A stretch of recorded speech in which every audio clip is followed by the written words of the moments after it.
운동 가기 전에 오늘의 머슬 한입 어때? 오늘은 자세도 어렵고 하기도 힘든 바벨 스쿼트는 제외하고 조금 더 효율적으로 덤벨만 이용해서 대퇴 사두, 대퇴 이두, 둥근, 그리고 종아리까지 전부 조질 수 있는 운동 5가지를 소개해볼까 해. 그럼 얼른 확인하러 바로 가자. 가장 먼저 제일 힘든 불가리안 스플릿 스쿼트를 해주는 거야. 우선 이 연구에 따르면 백 스쿼트와 불스트의 대퇴 사두 활성화 정도는 거의 차이가 없었다고 하네. 그리고 다른 연구에서는 불스트가 대퇴 이두와 둥근의 활성화를 더 많이 이끌어내고 백 스쿼트보다 복합적으로 많은 하체 근육의 개입이 있다는 결과를 얻었다고 하더라고. 이미 해본 사람은 알겠지만 정말 토할 것 같을 정도로 힘들다는 걸 알고 있을 거라고 생각해. 아무튼 여기서 주의해서 진행해야 할 부분이 있는데 그건 발바닥에 걸리는 무게 위치에 따라 둥근과 대퇴 이두로 자극을 먹일지 대퇴 사두를 집중적으로 먹일 건지가 달라진다는 거야. 간단히 말해서 뒷다리와의 보폭을 넓게 하면서 앞다리의 정강이가 지면과 수직이 되게 위치시키면 무게가 뒤꿈치로 실리게 되고 결국 대퇴 이두와 둥근으로 운동을 할 수 있게 된다고 해. 그리고 보폭을 좁게 해서 발 전체에 골고루 무게가 분산되도록 하면 저절로 발목의 굽힘과 함께 무릎이 전방으로 가게 될 거고 결국 대퇴 사두로 힘을 줘서 운동을 할 수 있게 되는 거지. 이렇게 무게 중심 개념은 스쿼트 종류의 하체 운동을 할 때 항상 적용되는 말이니까 기억해두고 수행하면 좋을 것 같아. 다음 운동은 덤벨 루마니안 데드리프트를 해서 지친 대퇴 사두는 조금 쉬게 해주고 대퇴 이두로의 혈액 공급을 통해 허벅지 전체의 에너지 공급과 근비대를 극대화해주는 거야. 이 연구에서는 굿모닝, 글루트 햄 레이즈, 레그컬, 루마니안 데드를 통해 대퇴 이두의 활성화가 가장 높은 운동을 확인했더니 신장성 및 단축성 수축 모두 가장 효과가 좋았던 건 루마니안 데드였다고 하더라고.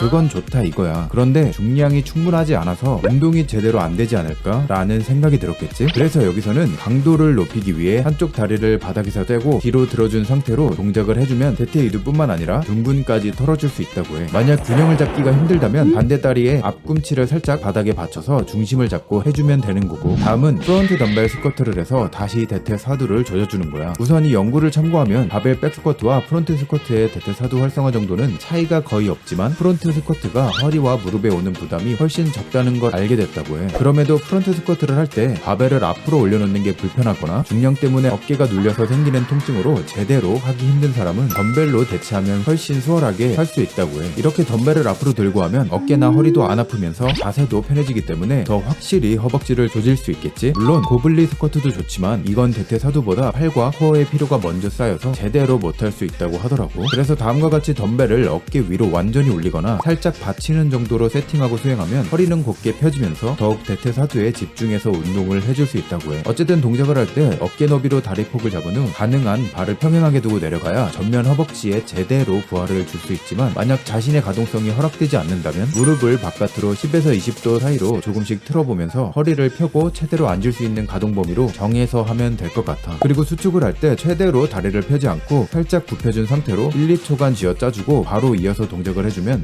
고통스럽지만 더 효과적으로 대퇴 사두를 조질 수 있대. 다음 네 번째는 덤벨 레그컬로 대퇴 이두를 털어주는 거야. 물론 헬스장이라면 3D 레그컬 또는 라잉 레그컬로 해주면 되지만 그 머신을 사용 중이거나 집에서 하는 거라면 이렇게 누워서 해주면 좋다고 해. 이미 앞에서 대퇴 이두 운동을 했지만 컬 동작을 해주는 이유는 대퇴 이두 중에 단두가 무릎 쪽에만 연결되어 있어서 이를 키워주기 위해 무릎에 굽힘 동작이 있는 컬로 확실히 키워주기 위한 거지. 그래서 이 부분을 단련해주면 다른 하체 운동뿐만 아니라 스포츠 등 다른 운동을 할 때 무릎 부상을 어느 정도 방지해줄 수 있다고 하더라고. 아무튼 레그컬을 하기 위해 덤벨을 발바닥 사이로 껴서 받치고 동작을 해주면 되는데 이때 등 하부의 개입 없이 대퇴 이두와 둥근만 사용해서 무게를 완전히 통제하면서 쥐어 짜주는 게 핵심이라고 해. 다음 5번째는 힙 스러스트와 스모 스쿼트를 슈퍼세트로 진행해주는 거야. 둥근은 하체 운동의 더 높은 수행 능력을 위한 핵심일 뿐만 아니라 허리의 부상도 방지해주는 아주 중요한 근육이래. 그래서 대부분 둥근을 키워주기 위해 고중량의 바벨 힙 스러스트를 해주기 때문에 덤벨로는 한계가 있겠지. 그래서 한쪽 다리씩 해주면 되는 건데 이게 시간은 더 오래 걸리겠지만 훨씬 높은 집중도로 둥근을 쥐어 짜서 제대로 털어줄 수 있다고 하더라고. 아무튼 이를 위해 벤치에 견갑 아래를 받쳐주고 최대 수축 지점에서 정강이가 지면과 수직이 되는 위치에 발을 두면 되는 거야. 그리고 덤벨은 수행하는 다리 위에 올리고 진행하면 시작할 준비가 되는 거지. 이렇게 운동을 하고 바로 연속해서 스모 스쿼트를 해주면 되는데 이때는 신전할 때 평소보다 더 천천히 내려가면서 신장성 수축으로 둥근을 길게 스트레칭해주는 게 핵심이라고 해. 이후 이완보다 빠르게 수축하면서 엉덩이로 강하게 쥐어 짜주면 되는 거고, 추가적으로 종아리를 위한 운동 하나를 알려줄게. 보는 것처럼 앉아서 한쪽 다리씩 해주면 되는데, 이때 벤치에 살짝 기대서 최대한 앉았을 때 뒤꿈치가 조금은 떨어지도록 다리 위치를 잡아주면 되는 거야. 이후 종아리로만 수축과 이완을 해주면 되는 거고, 하지만 이게 조금 불편하거나 별로라면 조금 높은 위치로 올라가서 한쪽씩 카프 레이즈를 해주면 될 것 같아. 그럼 형님들, 이렇게 오늘 알려준 하체 운동들을 잘 활용해서 다치지 말고 더욱 든든한 하루가 되길 바랄게.